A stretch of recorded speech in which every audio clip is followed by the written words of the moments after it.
My name is Job, and I ride a Zontes ZT250, and I wanted to talk a little bit about it because I couldn't find a lot of information about this bike on YouTube.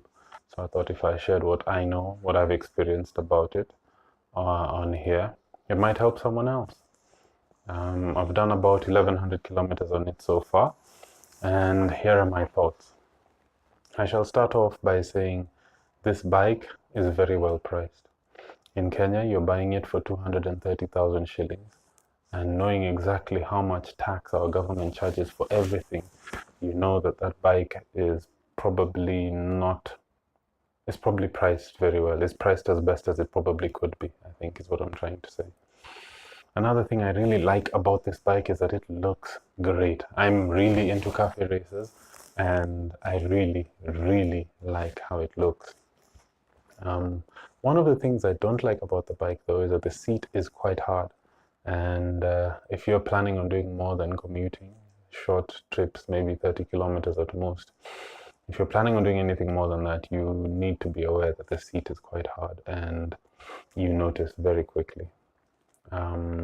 Another thing I don't like being a commuter bike and using it a lot in the city is that there's no pass light. So if you want to alert someone who looks like they might not really be paying attention to you on the road, you have to figure out how to switch up and down, or switch your lights on and off instead of just flicking the pass light. I really like that the bike is very, very torquey. You can be on fourth gear just riding along, and this being Kenya, someone will enter the road in front of you and you'll have to change lanes and pass them. Of course, you can change down and do that, but sometimes you just twist the throttle and the bike just goes. So I really like that. Of course, well, not of course, I don't know why, but on the other end of that is that the bike has no real top end. I think the fastest you can go on this bike is 120, 125 kilometers an hour. And I don't know, I feel that's a bit slow, especially for a 250cc motorbike. I feel like I don't like the spokes. I don't like having spokes because it means that the bike then has to have a tube.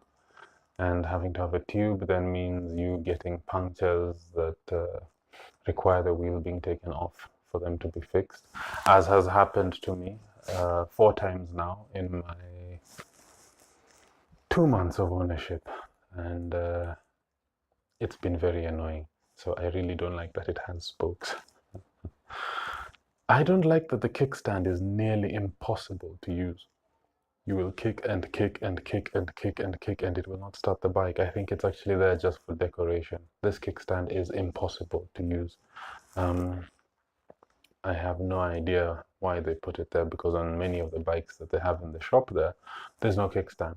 So why they put it on this bike? Maybe I suppose they just wanted it to look cool. One of the things I have found out is that the bike is very simple to maintain, and I like that. I did the first service at Beth Mobility, and it was really simple and straightforward, and I really liked that. Another thing I really like about the bike is that it's very light. It's easy to navigate in traffic. You can pass people, you can change lanes. It's really light, and that's very good for a commuter bike. Something I really like about the bike is the people that sold it to me. They're very friendly. The sales team is very friendly, but also they're very engaged when it comes to servicing. They walk you through what they're doing. They let you know how you should maintain the bike. They let you know all the things you should look out for, and you can always text them and say this and this is happening, and they'll let you know when you can come in and they'll have a look at it.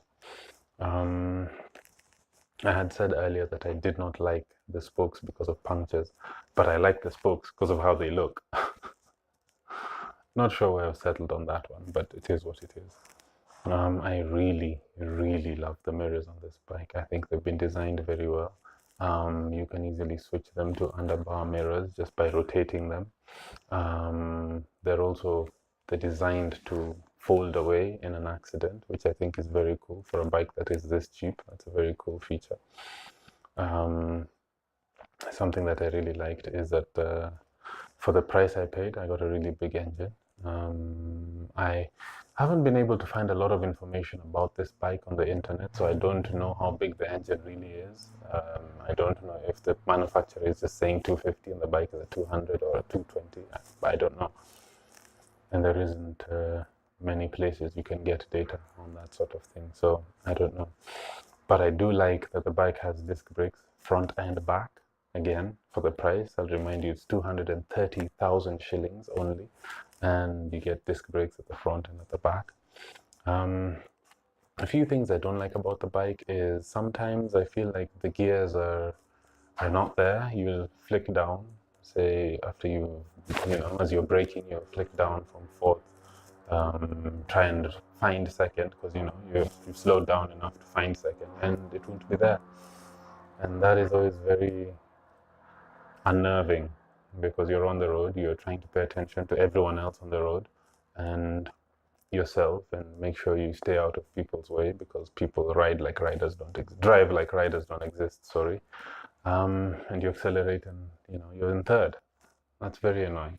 It's quite unnerving, and yeah, that is my main one. And I'm also struggling quite a bit. It wasn't like this when it was new, but I'm struggling quite a bit right now with first and second. There's a gap in there that sometimes is not there, sometimes is there. So I'm not sure if I should change twice. You change twice, you end up in third. There's something wrong with the gearbox. I hope the manufacturer figures that out for the next generation. The last two things I don't like about this bike are very cosmetic. I don't like that the carbon fiber lookalike. There's this carbon fiber lookalike thing that's on the bike. I'm fairly certain it's not carbon fiber, but I could be wrong. It stains quite easily. I was at the station fueling, and the attendant spilled some fuel on the side, and it didn't occur to me to wash it off immediately. I was like, it'll dry off. But when it dried off, it left this horrible stain on there that is like white and just almost looked like it corroded the carbon fiber looking thingy. I'm not sure what happened there, but I didn't like that at all. And the exhaust on this thing, while it sounds nice, it's off for a cafe racer. It just does not look like a cafe racer exhaust, and I don't know how the manufacturer did that. I suppose they're trying to keep the bike at 230,000 shillings, but there's cheaper bikes out there with exhausts that could have gone on this bike. This exhaust is not right for the bike. And that's it. I will probably make another video when I hit 5,000 or 10,000, I'm not sure when, and let you guys know what it's like at that point. But my thoughts all in all is that this is a very good bike. There's 5 or 6 things the manufacturer could do to make it better, but it's a great commuter bike. It's a great first bike, lots of torque, very hard to stall, which any new rider I think will appreciate. And this bike just looks so good. Everywhere you go, people are like, oh wow, nice bike, where'd you get it, nice bike. I parked it once at a supermarket, and someone walked up to me and just wanted to talk about the bike and what it was like to ride and where I got it and how much it was. And it's a lovely bike. I will say it looks good, and it attracts a lot of attention. So if you're into that kind of thing, this is a bike for you. Yeah, that's it, guys. More soon.